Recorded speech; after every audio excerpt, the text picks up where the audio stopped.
This video is about viral replication. How do virus replicate? Basically, students, for multiplication, a virus totally depends upon the synthetic machinery of the host. एवं मतलब गो कि अगर virus को replicate करना है, if the virus want to be replicated, it wholly and solely depends upon the host. Depends upon the host. So, for the viral replication, virus totally depends upon the synthetic machinery of the host cell. क्यों ऐसा क्यों है? Because ये जो virus होता है students, because viruses lack the enzyme. जो enzyme replication के लिए ज़रूरत होते हैं वो मल्टीप्लिकेशन के लिए जो ज़रूरत होते हैं वो नहीं होते हैं वायरस के पास. तो इसी वजह से मल्टीप्लिकेशन के लिए it wholly and solely depends upon the host for its multiplication और रेप्लिकेशन. तो जब भी आपसे कहीं पूछा जाए कि कैसे वायरस मल्टीप्लाई करता है तो आप कहेंगे ये होली एंड सोली डिपेंड होता है अपनी होस्ट मशीनरी पर, क्योंकि इसके पास वो एंजाइम्स होते ही नहीं है जो मल्टीप्लिकेशन के लिए ज़रूरी होते हैं. मगर जो इन्फॉर्मेशन है, इन्फॉर्मेशन लाइक जो वायरस को इन्फॉर्मेशन चाहिए, the information that the virus required for its multiplication is present in its genetic material. Genetic material में वो सारी वायरल इंफॉर्मेशन स्टोर्ड होती है, चाहे डीएनए उसका जेनेटिक मटीरियल हो या आरएनए मटीरियल हो. जो भी उसका जेनेटिक मटीरियल होता है उसमें सारी इंफॉर्मेशन स्टोर्ड होती है.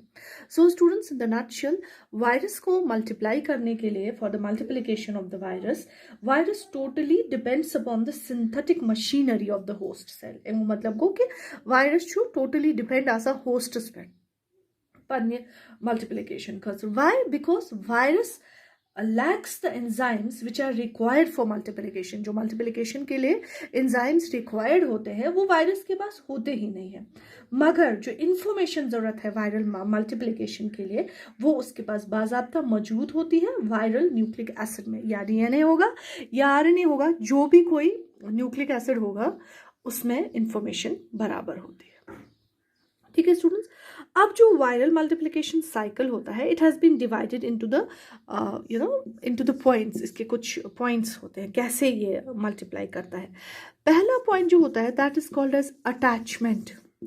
अटैचमेंट और you can say adsorption. Adsorption to the host cell. To the host cell. इसको अगर हम डायग्रामेटिकली रिप्रेजेंट करें कि क्या को ये मुख मतलब, you just imagine this is a host cell. ठीक है, and this is what you call as virus. पहला स्टेप ये होता है कि ये वायरस आता है और सेल के ऊपर एब्जॉर्ब हो जाता है, सॉरी एड्सॉर्ब हो जाता है, मतलब आप पे बेहवान. ठीक है students, the first stage in the viral replication or multiplication is adsorption or attachment. It means the virus comes and attached to the cell wall, to the cell या wall of the host. जो भी host होगा उसकी cell के साथ चिपक जाएगा. second चीज जो होती है that is called as penetration. second mode is called as students penetration. Penetration का मतलब होता है कि जो ये वायरल न्यूक्लिक एसिड होता है that penetrates into the cell. ये जो इसके अंदर ये एसिड था, ये जो न्यूक्लिक एसिड होता है या डीएनए होगा या आरएनए होगा, ये जो होता है स्टूडेंट्स अब ये होस्ट सेल के अंदर चला जाता है. यहाँ पर एक छोटा सा सुराख हो जाता है जो नेचुरली फिर बंद हो जाता है और ये जो वायरल जेनेटिक मटीरियल होता है ये सेल के अंदर चला जाता है. This stage is called as penetration. Penetration का मतलब होता है viral nucleic acid penetrates into the host cell and other viral particles are engulf by the cell. ये जो बाकी का पार्टिकल होता है इसे सेल एनगल्फ कर लेती है और डिस्ट्रॉय कर देती है. मेन मकसद होता है जेनेटिक मटेरियल का सेल के अंदर जाना, क्योंकि जितनी भी इंफॉर्मेशन वायरस के बारे में है वो सारी इस जेनेटिक मटेरियल में होती है. तो ये इंपॉर्टेंट होता है, ये नहीं. सो ये होस्ट सेल इसको एब्जॉर्ब कर लेती है और जो जेनेटिक मटेरियल होता है वो होस्ट सेल के अंदर चली जाती है. नेक्स्ट या थर्ड स्टेज होता है that is called as biosynthesis. Biosynthesis का मतलब होता है कि ये जो वायरस होता है with the help of host enzyme. अब जो ये होस्ट के एंजाइम्स होते हैं ये उन्हें यूज करता है और खुद अपने डीएनए, आरएनए या डीएनए जो भी होगा उसको ट्रांसक्रिप्ट करता है. यू कैन से in the other words, with the help of host enzyme the viral nucleic acid becomes capable of producing the capsid and other viral materials. जो बाकी वायरल पार्टिकल्स होते हैं वो ये उससे बनाता है.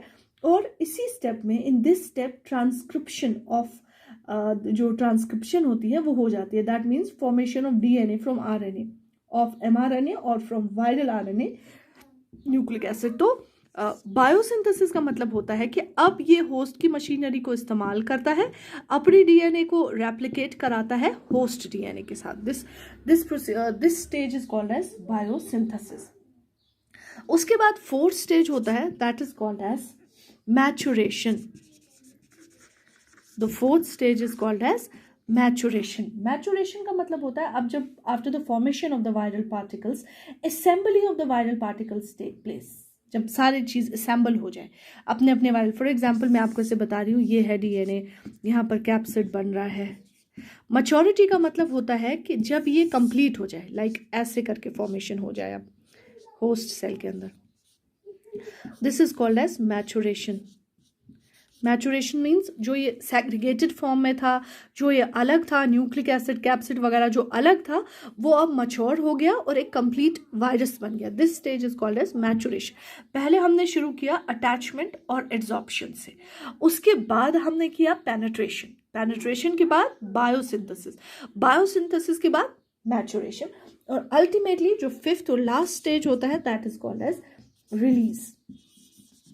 रिलीज मीन्स जो ये most of the viral progeny release हो जाती है by lysis of the host cell, और that is called as lytic cycle of multiplication. So क्या होता है स्टूडेंट? तो क्या होता है multiplication of the lytic cycle.